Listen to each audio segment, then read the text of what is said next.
On May 23, 1946, a single torpedo fired from USS Queenfish slammed into the hull of a captured vessel off the coast of Hawaii.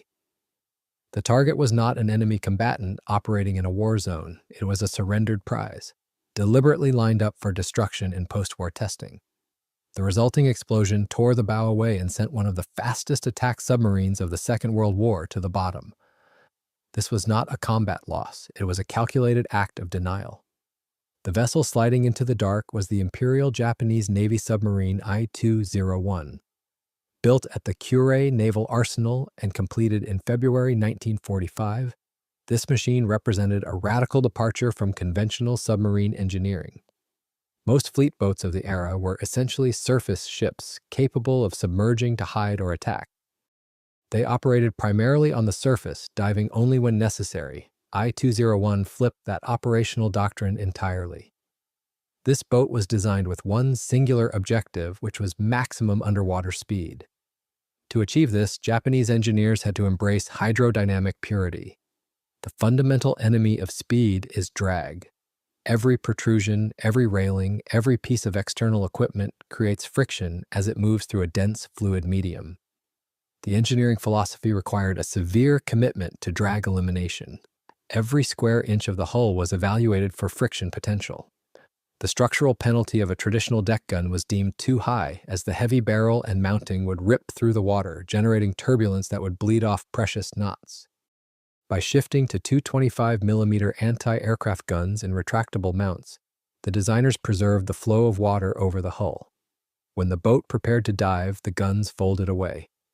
The conning tower itself was severely streamlined, slicing through the ocean with minimal wake. To reach roughly 19 knots submerged, the engineering team systematically reduced external resistance. By comparison, her surface speed was only about 15 knots. She was faster under the water than above it, a rarity for the 1940s. The result was a design that could have severely complicated standard anti-submarine tactics if it had entered combat in numbers. However, development delays meant the submarine never saw combat. Following the surrender, the United States Navy recognized the technical value of this level of underwater performance. The boat was placed under American control, tested, and ferried toward Pearl Harbor for evaluation. The passage was not a simple tow across the Pacific. I-201 conducted trial running with an American crew, then suffered engine trouble and had to be taken under tow on part of the route. But as the geopolitical landscape rapidly fractured, a new operational boundary emerged. The early Cold War turned the captured Japanese submarines into political liabilities as well as engineering prizes. The documented rationale is narrower than legend. The boats were scuttled to keep their advanced designs from being shared with or studied by the Soviet Union. The order to dispose of the submarine set the final limit on post-war evaluation. Torpedoing it off, Oahu removed the hardware from further use, kept the position obscure, and left the wreck beyond ordinary access for decades. Yet the deliberate attempt to wipe the submarine from the map did not erase its identity. The designers and post-war handlers had left identifying markings on and around the tower structure.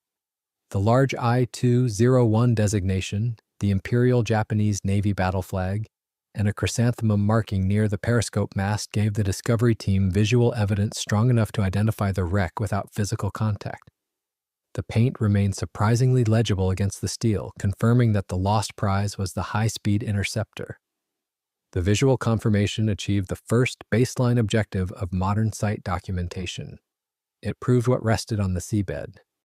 But identification only opened the next problem.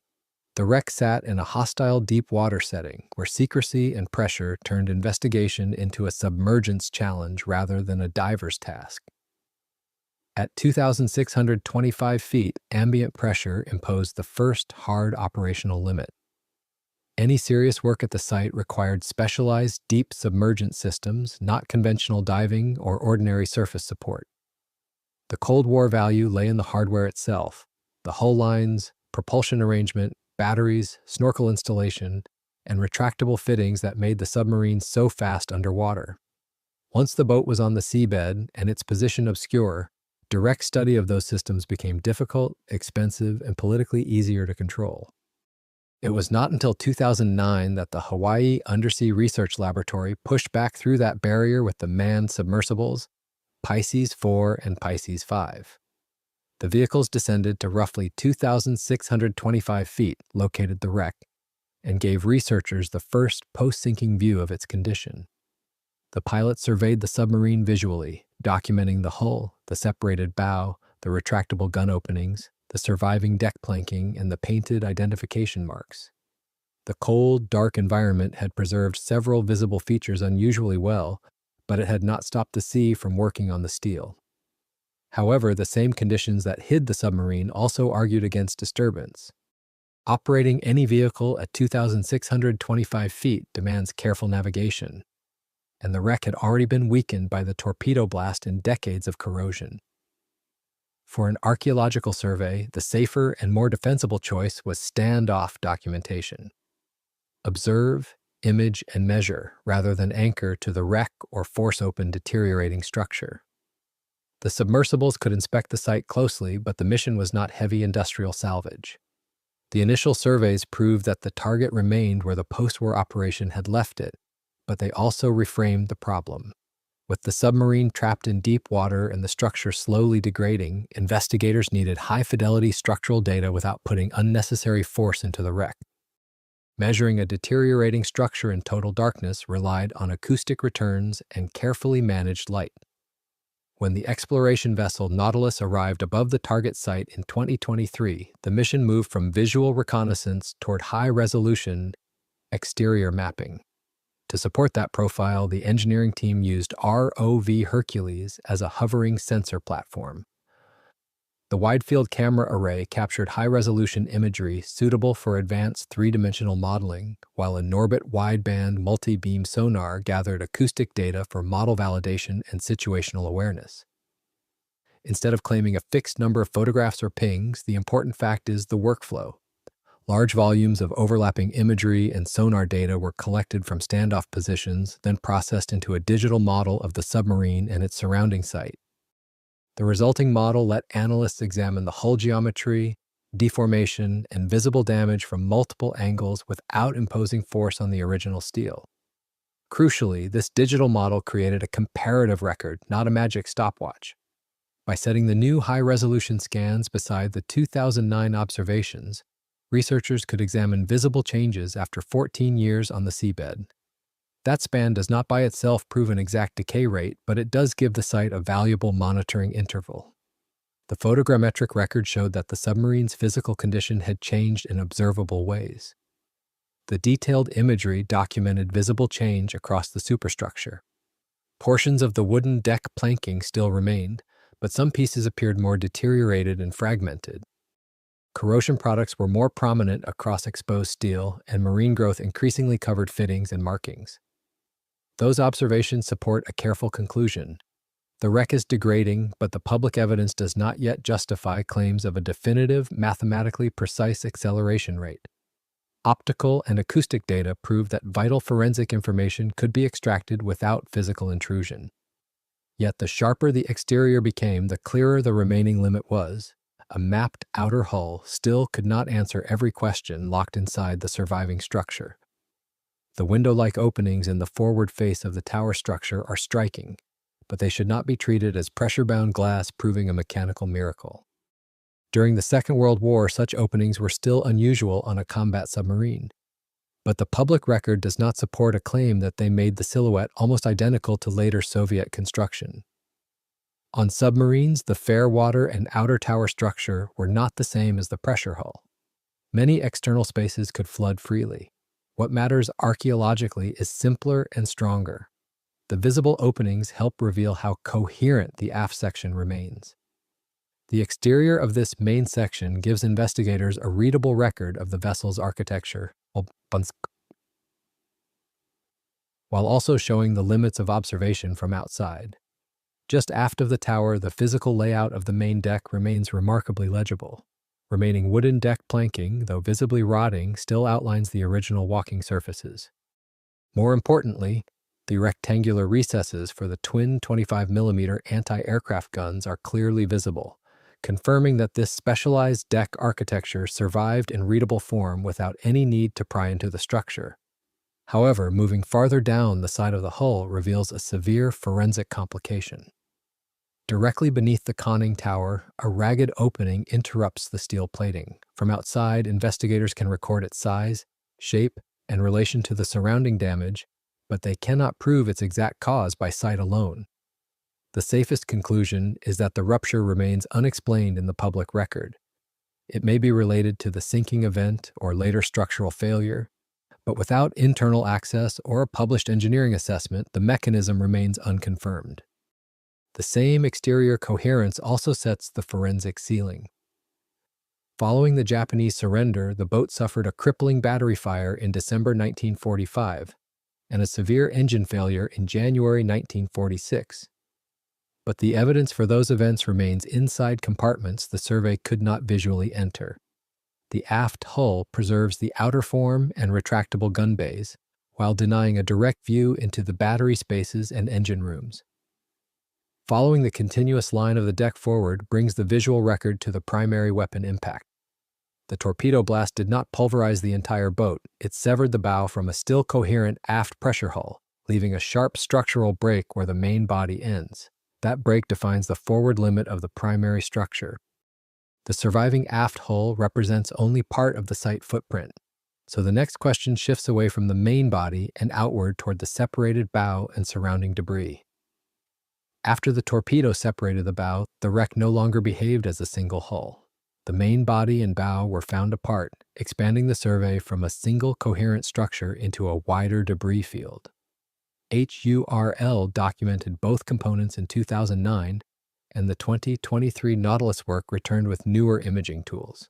What remains unproven is the exact path the bow took through the water column. However, mapping the outer limits of the debris field also revealed an unexpected localized constraint. Resting in the sediment near the wreckage was a dud torpedo or torpedo-like ordnance object. Its exact model should remain unconfirmed unless a dive log or ordnance assessment supports the identification. The torpedo used in the 1946 sinking was associated with a Mark IX exploder test, and public summaries do not establish that the object seen during the later survey was a Mark 27, the original test weapon, or any other specific model. Its origin remains secondary to the caution it requires. The discovery of a possible dud torpedo creates a serious site constraint.